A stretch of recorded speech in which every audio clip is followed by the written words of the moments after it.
Hey everybody, good morning, good morning, good morning. Let me start our little conversation off with a prayer. I know my video was dark because we just driving this morning and talking. Holy Spirit, I come to you as humbly as I know how. And I ask you to please surround us in the white lights of Jesus as we have these conversations on this healing journey together.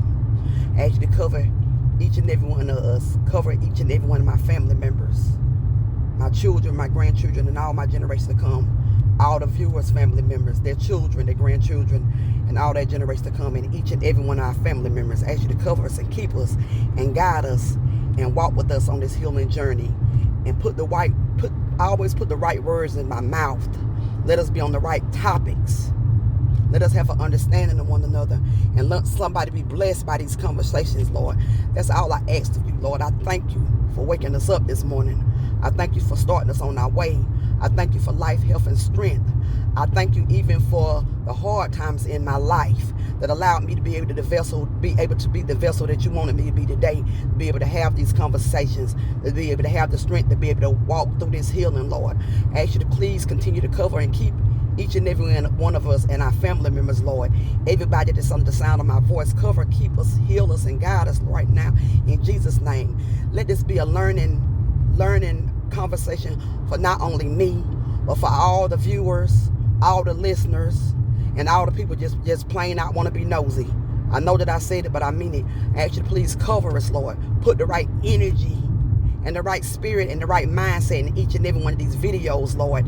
And please, Lord, as I tell my story, don't let people judge nobody else, Lord. The ones that look at my stories and they know who I am, please don't judge nobody else, because this really ain't a story to uncover nobody, to stab nobody in the back, or make nobody feel bad, Lord. Just let them understand the meaning of my testimony, Lord. Let it be able to help, even if it's just one person, let it help somebody, Lord.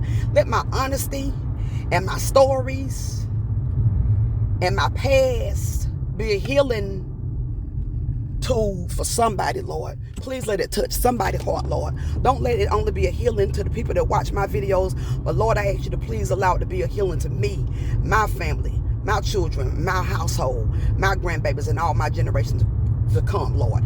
I ask you to please, Lord, break all generational curses, not only on my family, but on all families, Lord. Break all these curses, Lord, and let us just be a better people to one another. Let us love one another. Let us care for one another. Let us be able to communicate openly and honestly. Let us be able to have forgiveness in our hearts so we can truly, truly, truly take this healing journey.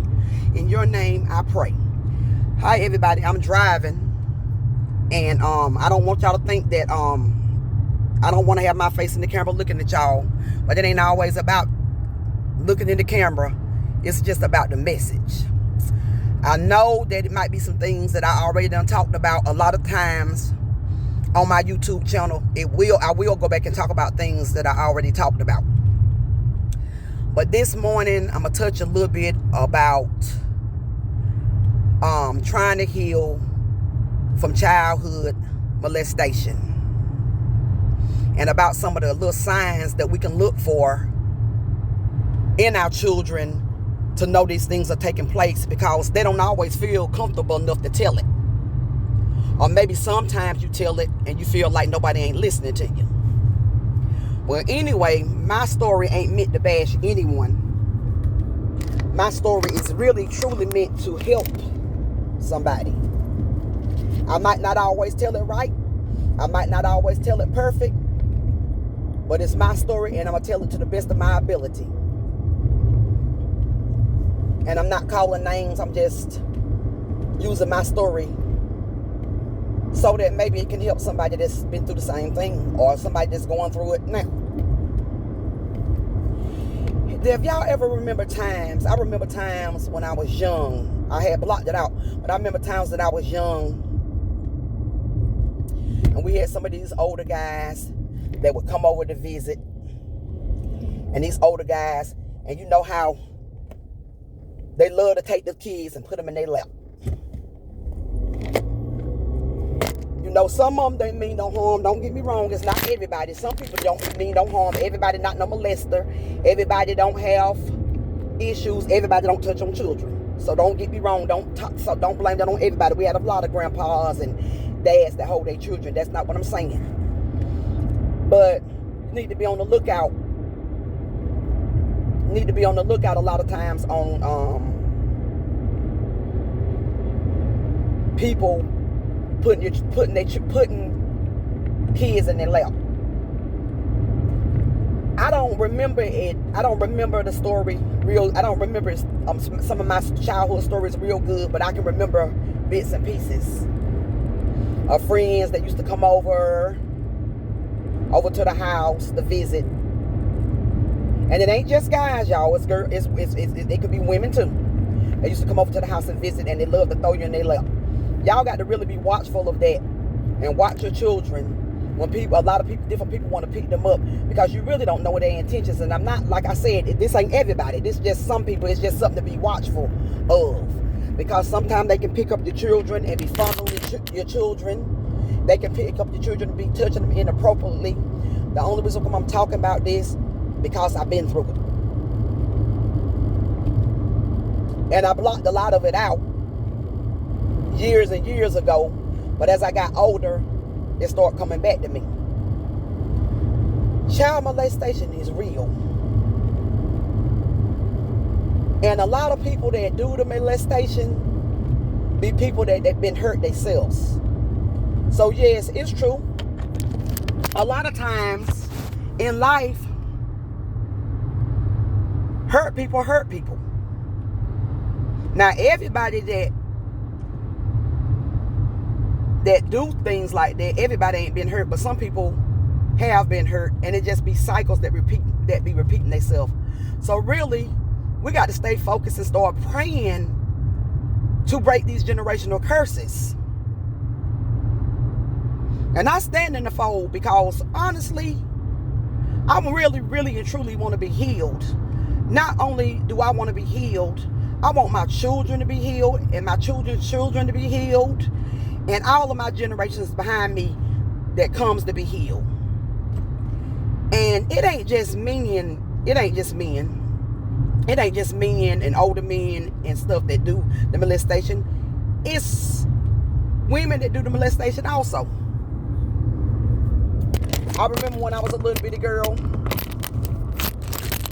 and I was in New York, and I was visiting these little girl houses. I can't remember who that is. Don't want to remember. That ain't the point of my story. It ain't to put nobody out there like that. It's just to share my story because it could help somebody else. And I remember going over to spend the night with these little girls, and I remember them touching me inappropriately, and having me touching them inappropriately. I didn't really understand it at the time, because like I said, I was little and young myself.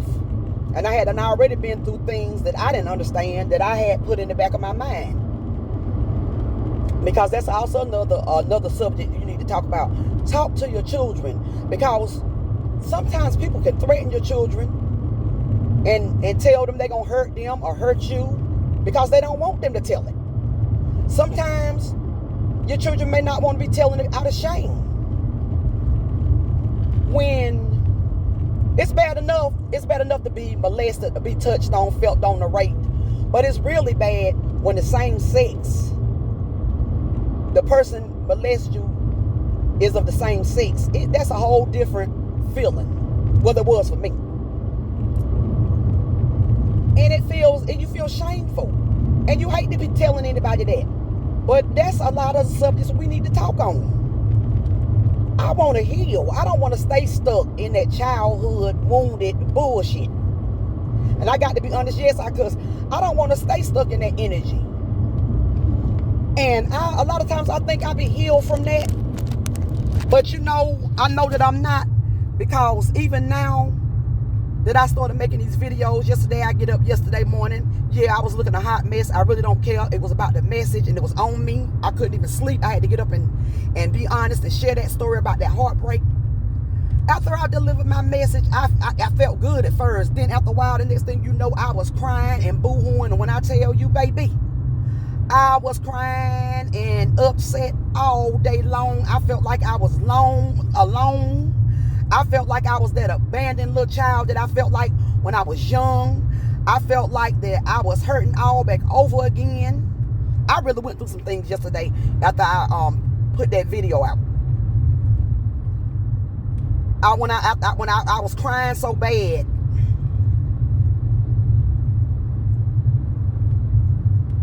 and I talked to one of my go-to people, my sisters that I really, really love. I ain't calling out her name. That's not important. That's not the point of my story. But she was very comforting to me when she go through things herself, and I appreciate that. Just had to throw that out there. But anyway, I was just crying so bad. I'm like, Lord, what in the world is going on? I'm on this healing journey, and I'm trying to do what's right and put these videos out and talk about these things. Why in the world am I crying? And boom, I mean, I ain't talking about no little cry. I'm talking about a downright cry, like I was experiencing heartbreak, child molestation, rape, and everything all back over again. I was in disbelief. It was so hurtful to me, because I'm like, I'm trying my best to share my story that I think that I done healed from a little bit, and then I realized, as the Lord spoke to me, sometimes he got to take you back in order for you to really be able to heal these things like child molestation, being raped, being assaulted, being victimized, being traumatized. Sometimes you got to go back. You got to go back when you was a little bitty kid. You got to go back and you got to touch on all that. The way for us to really and truly heal is to go back. Sometimes we just take and it's just like we stuffing wounds. We stuffing cotton balls in wounds. We stuffing cotton balls in wounds. We covering up one hurt after another, covering up one hurt after another. Just like me this morning. We put on this little makeup to try to make ourselves look better, to try to feel better about ourselves, which I'm going to do that. If I want to feel like I want to throw on some makeup or I want to look good, I'm going to do that. I ain't doing it just for vanity.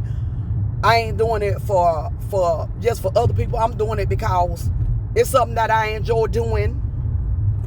And I make some little videos on that. I'm definitely not a professional, but make some little videos on that also to just share my life story. But anyway, what I'm saying is we cover up this and mask this stuff when we know on the inside we really be going through hell.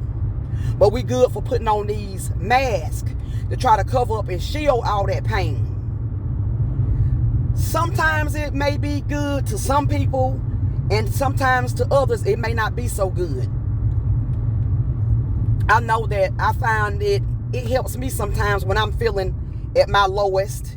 It helps me to feel a little bit better about myself, but it don't change the fact that I'm still hurting. That's what I'm saying. And it don't change the fact that I done been through a lot of mess in my life. But let me tell y'all this. It ain't just me. It's people that been through it's people that's been through way worse than what I've been through. It ain't me covering up and making my situation light, but it's just me not staying in self-doubt, worthlessness, feeling sorry for myself, letting depression take a toll on me, making excuses to keep going back to that same situation, making excuses to keep on hurting other people because I feel some type of way. I know by no means necessary am I perfect. I done made a lot of mistakes. I can write a whole book about that and tell people so many of my flaws still today. I still got a lot of unforgiveness that I know that I'm working on. I still have so much healing that I know that I'm working on. I still know that I need to learn how to treat people better. I still know that it's plenty of people in this world that I really and truly want to ask for forgiveness. And I know that it's plenty of people in this world that I got to really be open and honest with and forgive them in order for me to be able to move on with this healing. And I know that don't come easy, but in time, it will.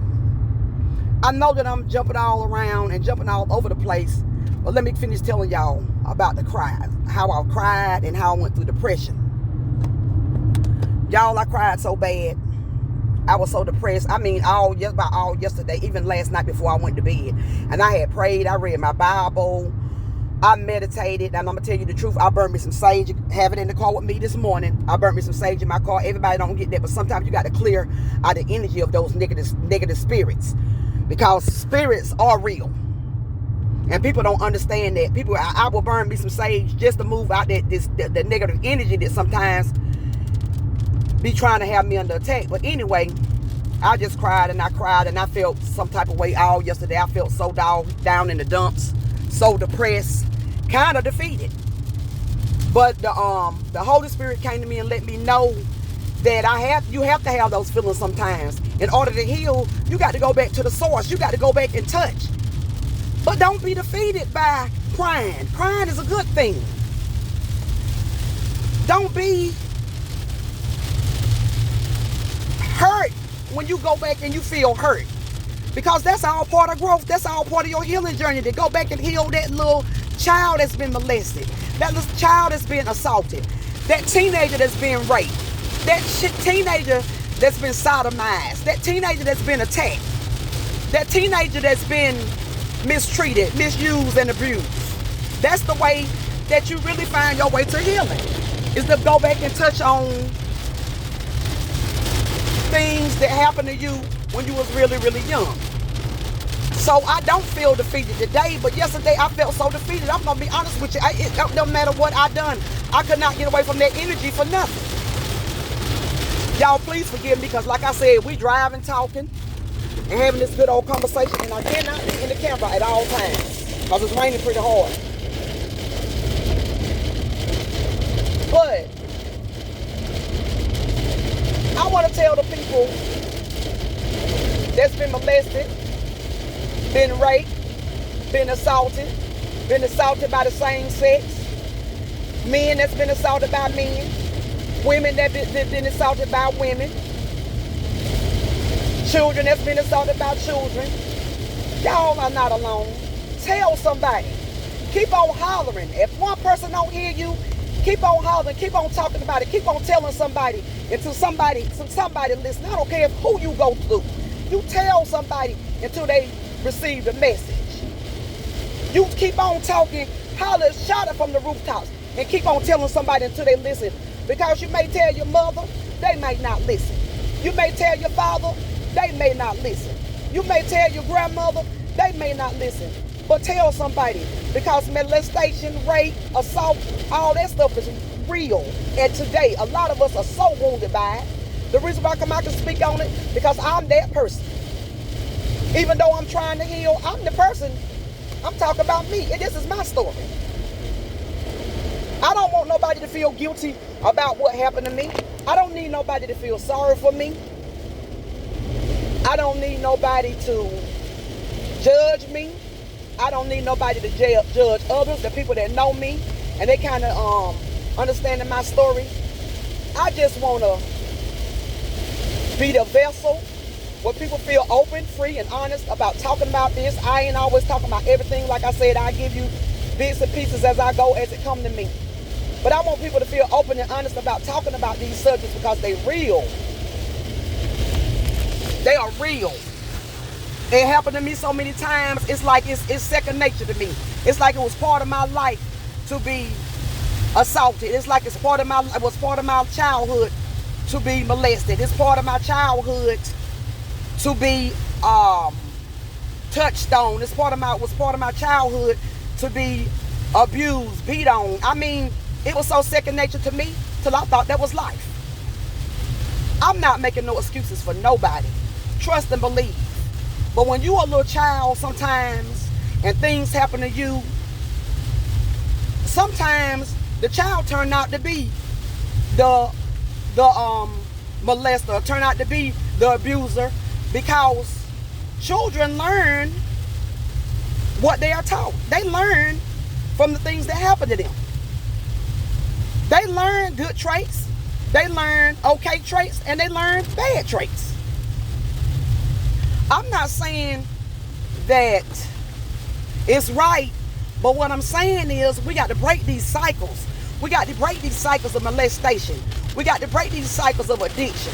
We got to break these cycles of rape.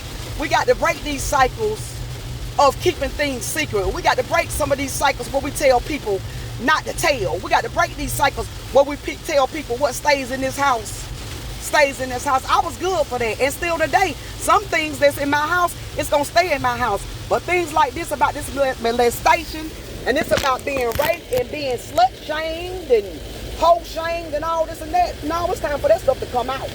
All them dirty little secrets, All them little dirty little things that be done in the dark that we're ashamed to talk about, it's time for those things to come out.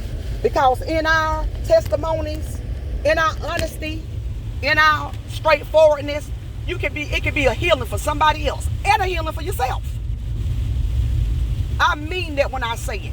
This was such a touchy subject for me. I didn't know where to start it. I don't even know where to end it. I probably could go on and on and on and on about this subject. I'm driving, looking foolish out here, driving in the rain, but I'm going to talk about this molestation.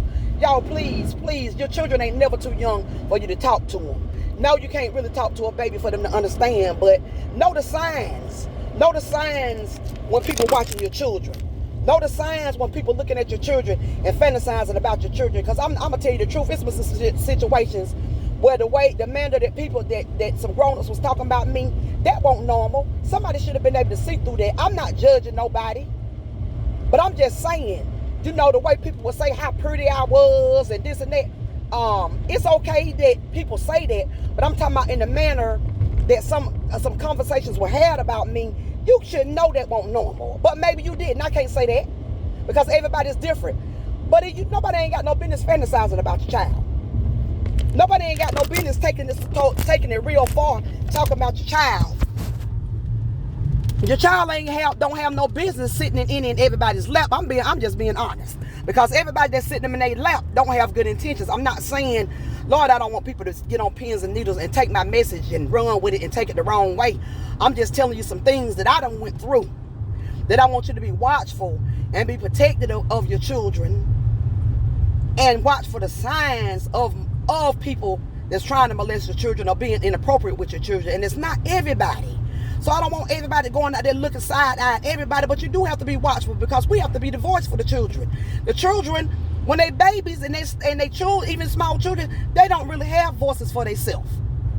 Even when you find other children molesting other children, they innocent. They only doing what they done seen or what was done to them.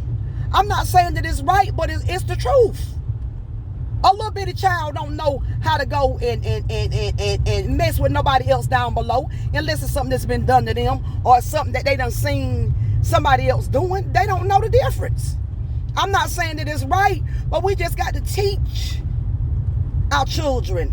You know, it takes a village to raise children. We got to teach them, and we got to try to show them the way, and we got to try to readjust what's been taught in society, because everything that's been taught and everything that's been done is not right. Everything ain't wrong, but it's a lot of things that is wrong. And we got to have open and honest communication about this, because this molestation and this rape stuff, it's serious, and it happens so often. It's like it's normal for everybody's everyday life, and that is not good. And it hurts. I'm still trying to heal from that. I'm still trying to find my way. I'm still trying to find my voice. I'm still trying to be as open and honest as I can about it. I don't care. I got to share it. I don't care. I'm sorry. I don't care who feelings get hurt by it. I don't care who don't understand it. This is for somebody that will understand it. Somebody that needs this guidance. That want to be pulled out of this darkness. That wants to help. It's somebody that wants it, and it may be some that don't want it. It's some that bury it so deep they don't never want to look at it again. But baby, let me tell you, you got to go back to the root. You got to go back to the root. You got to go dig deep down in your soul and heal from there. And it can be done. It can be done. I'm not all the way there yet, but when I tell you, the more that I talk about it, the more that I get on these videos, and the more that I talk about it, the better I feel. Now, I have days I fall off. I'm going to tell you, I may be on here boohooing and crying sometime. I may be on here screaming and hollering. I may be on here cursing. If God forgive me, because I'm serious. I'm human. I'm human. I love God, but I am human. I may be on here